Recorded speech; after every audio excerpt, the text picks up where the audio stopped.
Morning students, आज हम science का चैप्टर 8 पढ़ेंगे।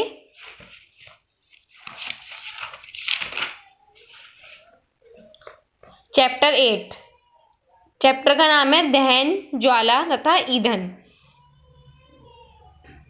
अपनी दिन प्रतिदिन की गतिविधियों को चलाए रखने के लिए हमें ऊर्जा के विभिन्न प्रकारों की आवश्यकता होती है। मतलब हमें जो अपने दिन प्रतिदिन हम जो कार्य करते हैं, अपनी ऊर्जा को, अपने बॉडी को चलाने के लिए ऊर्जा के विभिन्न प्रकारों की आवश्यकता होती है।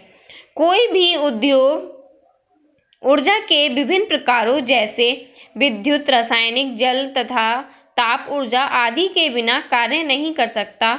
सर्वाधिक साधारण प्रकार की ऊर्जा ताप ऊर्जा होती है, जो पदार्थों के जलने से प्राप्त होती है। ज्वलनशीलता तथा जलने को एक समान प्रक्रियाएं माना जाता है। तीव्रता से ज्वलनशीलता को सामान्यतः जलना कहते हैं।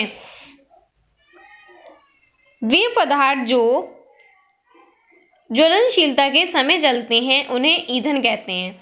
मतलब जैसे पेट्रोल, कोयला, डीजल, मिट्टी का तेल आदि।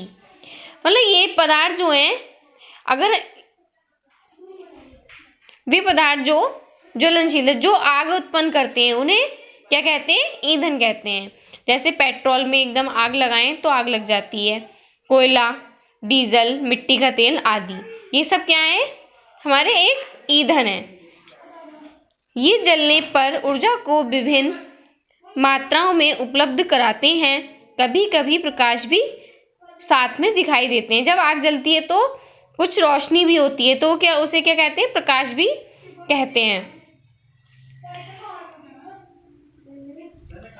दाहन एवं दहन वह प्रक्रिया जिसमें कोई पदार्थ ऑक्सीजन के साथ रासायनिक रूप से संयुक्त होकर ऊष्मा की उत्पत्ति करता है, दहन कहलाती है। मतलब ऐसा कोई पदार्थ जो ऑक्सीजन के साथ में रासायनिक रूप से संयुक्त होकर, मिक्स होकर ऊष्मा की उत्पत्ति करता है, उसे दहन कहते हैं। परिस्थितियों के अनुसार दहन को निम्नानुसार वर्गीकृत किया जा सकता है: तीव्रता से जलना, मंद जलना, अपूर्ण जलना, पूर्ण जलना। तीव्र ज्वलनशीलता पदार्थों जैसे हाइड्रोकार्बन ईंधनों का जलना, जैसे एलपीजी, पेट्रोल, मिट्टी का तेल आदि तीव्र ज्वलनशीलता के कुछ उदाहरण हैं। तीव्र ज्वलनशीलता तब होती है जब कुछ निश्चित पदार्थ रासायनिक रूप से ऑक्सीजन के साथ बड़े तापमान अर्थात प्रज्वलन तापमान से अधिक ताप पर ऊष्मा तथा प्रकाश के साथ रासायनिक रूप से संयुक्त होते हैं।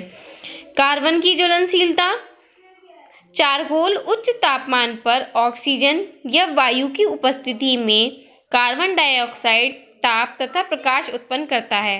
मतलब कार्बन और ऑक्सीजन की उपस्थिति में वायु द्वारा कार्बन डाइऑक्साइड प्लस ताप प्लस प्रकाश उत्पन्न होता है। धातुओं की ज्वलनशीलता जैसे मैग्नीशियम, जो ऑक्सीजन या वायु में जलने पर सफ़ेद पाउडर या मैग्नीशियम ऑक्साइड चौंधियाँ देने सफ़ेद प्रकाश के साथ उत्पन्न करता है। मैग्नीशियम प्लस ऑक्सीजन को ऐड करके और वायु की उपस्थिति में मैग्नीशियम ऑक्साइड प्लस तापमान प्लस प्रकाश उत्पन्न होता है। हाइड्रोकार्बन की ज्वलनशीलता। हाइड्रोकार्बन हाइड्रोजन तथा कार्बन वाले यौगिक होते हैं। जब ये जलते हैं तो कार्बन डाइऑक्साइड, जल, ताप तथा प्रकाश की उत्पत्ति होती है। उदाहरणतया मीथेन प्लस ऑक्सीजन, इसको जलाने पर, मतलब दोनों को मिक्स करके, मीथेन और ऑक्सीजन गैस को मिक्स करके जलाने पर कार्बन डाइऑक्साइड व प्लस जल प्लस ताप प्लस प्रकाश उत्पन्न होता है। मंद ज्वलनशीलता पदार्थों का केवल सामान्य तापमान पर ही जलना। जब प्रकाश की भी उत्पत्ति नहीं होती है तो वह धीमी ज्वलनशीलता या सहज ज्वलनशीलता होती है। तापमान भी लगभग समान ही रहता है। यह उपेक्षणीय डिग्री तक ही बढ़ता है। उदाहरण के लिए जैसे सामान्य तापमान पर पीले फास्फोरस की ज्वलनशीलता सेकंड नंबर, श्वसन द्वारा भोजन का ऑक्सीजन के साथ टूटना। मुक्त हुई ऊर्जा का प्रयोग जीवित प्राणियों के शरीर के कार्य के लिए किया जाता है। अपूर्ण ज्वलनशीलता, कार्बन प्लस ऑक्सीजन को सीमित आपूर्ति में की प्रक्रिया करके कार्बन मोनोऑक्साइड उत्पन्न करती है। तो ये क्या होता है? अपूर्ण ज्वलनशीलता। पूर्ण ज्वलनशीलता क्या होती है? कार्बन और ऑक्सीजन की उपस्थिति में पर्याप्त, जितनी हमें पर्याप्त है उतनी, तो क्या हमें क्या उपस्थित होता है? कार्बन डाइऑक्साइड प्राप्त होता है। ज्वलनशील पदार्थ, वे पदार्थ जो वायु में तुरंत ही जल जाते हैं वो ज्वलनशील पदार्थ कहलाते हैं। मतलब जिसको आग लगाने पर, वे पदार्थ जो आग लगाने पर तुरंत ही जल जाते हैं, एकदम जल जाते हैं, जैसे कोयला, लकड़ी, कागज, पेट्रोल, डीजल, मोम, एलपीजी गैस, मिट्टी का तेल, कपड़ा आदि। अगर हम इनमें आग लगाएं तो इनमें तुरंत ही आग लग जाती है। अज्वलनशील पदार्थ, वे पदार्थ जो जलते नहीं हैं, अज्वलनशील पदार्थ कहलाते हैं, जैसे जल, रेत, कांच आदि। जल, रेत, कांच जो हैं ये कभी जलते नहीं हैं। ज्वलनशीलता में सहायक कौन कौन से होते हैं ज्वलनशीलता में?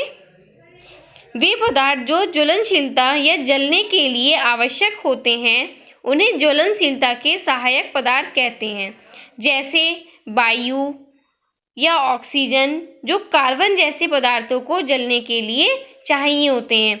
अगर वायु की आपूर्ति बंद कर दी जाए तो कार्बन जलना बंद कर देगा। नेक्स्ट हेडिंग है ज्वलन तापमान। वह न्यूनतम तापमान जो पदार्थ के जलने को आरंभ करने के लिए चाहिए होता है उसे ज्वलन तापमान कहते हैं। जलने के लिए उत्तरदायी कारक, ज्वलनशील पदार्थ जैसे कागज, पेट्रोल आदि की उपस्थिति। मतलब आग जलाने के लिए हमें किस किस चीज पदार्थ की जरूरत पड़ती है? कागज, पेट्रोल आदि की उपस्थिति होनी चाहिए। ज्वलनशीलता में सहायक जैसे ऑक्सीजन की उपस्थिति।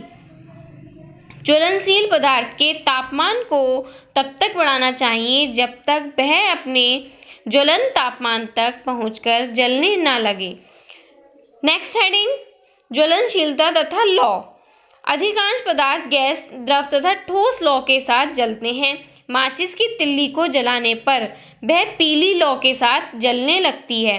जब हम माचिस की तिल्ली को जलाते हैं तो उसमें कैसी आग उत्पन्न होती है? मतलब जो आग लगती है वो पीले कलर की होती है, तो उसे लौ बोलते हैं। लैंप में मिट्टी का तेल पीली लौ के साथ जलता है। अगर जैसे हम लाइट भाग जाती है, लैंप भी जलाते हैं, उसमें मिट्टी का तेल किससे जो जलाते हैं, मिट्टी के तेल से लैंप जलाते हैं, उसकी पीली लौ उत्पन्न होती है। परंतु स्टोव में नीली लौ के साथ जलता है। सभी गैसीय पदार्थ लौ के साथ जलते हैं। ठोस पदार्थ केवल उच्च तापमान पर ही लौ के साथ जलते हैं, तब वे वाष्पित होते हैं। नेक्स्ट हेडिंग दीप्त तथा अदीप्त लौ। जब ज्वलनशील पदार्थ जलते हैं तो दो प्रकार की लौ जलती हैं। जब जलने वाले पदार्थ जलते हैं तो दो प्रकार की लौ जलती हैं। दीप्त लौ तब प्राप्त होती है जब कोई ईंधन आंशिक या अपूर्ण रूप से जलता है। इस प्रकार की लौ पीली होती है, तब ताप और प्रकाश देती है। वायु की अपर्याप्त आपूर्ति में जलती है, वह कालिख उत्पन्न करती है, जैसे कि जलती हुई मोमबत्ती। एक अदीप्त लौ तब प्राप्त होती है जब ज्वलनशील पदार्थ ऑक्सीजन या वायु की आपूर्ति में पूर्णतया जल जाता है। उदाहरण के लिए गैस स्टोव में एलपीजी का जलना।